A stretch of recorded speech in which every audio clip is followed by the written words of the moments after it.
Hey guys, happy Thursday. Hope you're having a good day so far. Hopefully you were able to play outside yesterday. The rain kind of stopped and it's good to get outside and get fresh air after all those rainy days that we had in a row.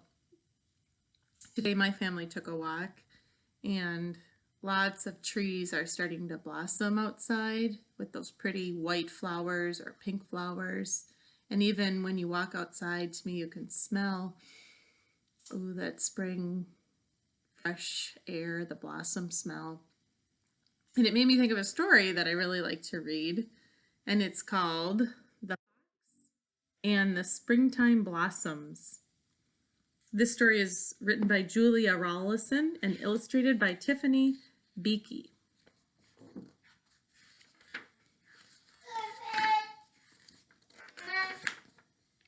The woods were full of the chirping, bustling, sing-song sounds of spring.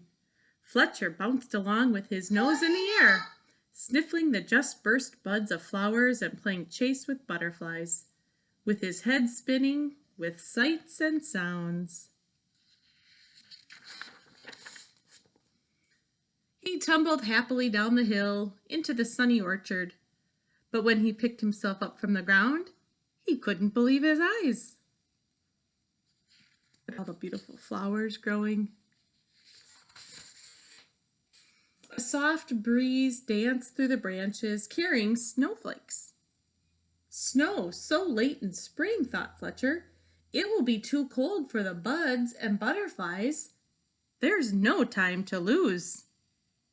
Sometimes we have snow in springtime, don't we? Looking for someone to tell, he trotted back up the hill and past a pair of birds cooing on a branch. "You've flown to your summer home too soon," Fletcher cried. "I've been down to the orchard and there's more snow on the way." "Well, then we should fly back south," they called. "But first we must tell Porcupine. He's just come out of his bed of leaves. He needs to snuggle back down or he'll freeze." So Fletcher's telling the birds, "You flew north too soon." You know how birds fly south where it's warmer in the fall time and winter time, and when it gets warmer they fly back up north because the weather's getting warmer. But Fletcher's saying, "No, you came back too soon." Fletcher and the birds found Porcupine stretching and scratching. "There's snow on the way," panted Fletcher. "I saw it in the orchard. It will be too cold for the butterflies, the birds will need to fly south, and you must hide away." "Well, then I should crawl back into my bed," snuffled Porcupine sadly. "But first we must tell Squirrel that he needs to hunt for food. He's eaten his winter store of nuts. He'll need to find some more." So they're telling Porcupine, "You have to go back into hibernation. You came out of bed too soon." Fletcher, the birds, and Porcupine found Squirrel scampering after sunbeams.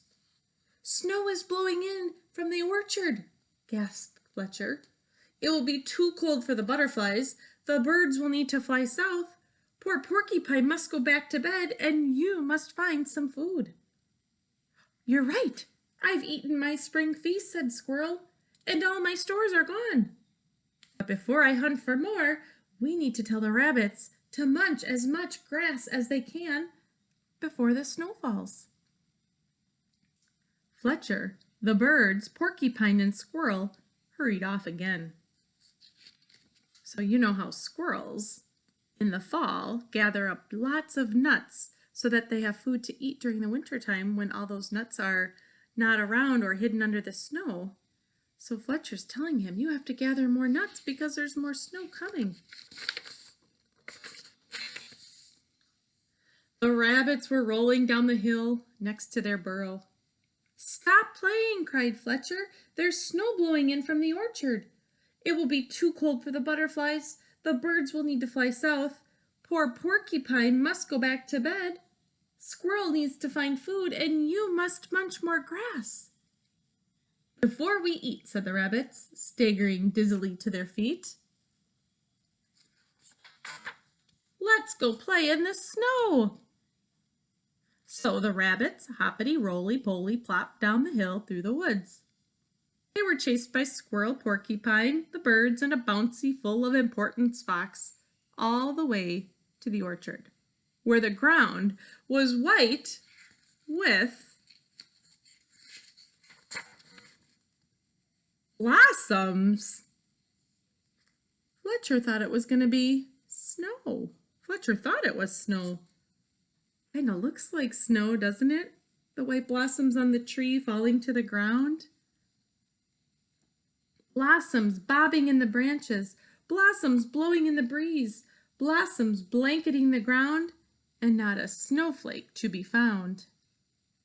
Those are blossoms, not snow, you foolish fox, the animals cried. Fletcher blinked and rubbed his eyes, feeling very silly. But then the animal scooped up pawfuls and clawfuls of blossoms from the ground and covered him in a tickly shower of fluttering white petals. Fletcher and his friends ran and played between the trees until at last they all collapsed in a blossomy, soft white heap. Looks like fun playing in the blossoms that Fletcher thought was snowflakes. Then the birds fluttered back to their branch with beakfuls of blossoms to line their nests. Porcupine snuffled off up the slope, his quills dotted with tiny white petals. And Squirrel went chasing up and down trees after snow-white petals dancing in the breeze. And the rabbits bounced back up the hill with blossoms to brighten their burrow.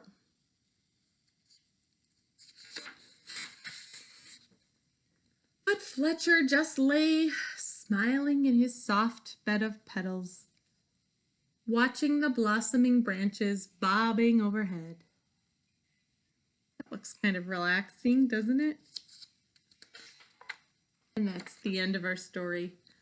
This book reminded me of our walk today when the breeze was pulling those blossoms off of the blossoming apple tree, and it looked like it was snowing, and the whole ground where we were walking was covered with white. And we stopped and looked at them. We even threw a couple up into the air and watched them come back down. So maybe if you're outside and maybe you have a blossoming tree in your backyard or in your neighborhood, you can think about Fox and this story and how he was kind of thinking it was snow instead of blossoms. Make it a great day, first graders. We'll see you soon.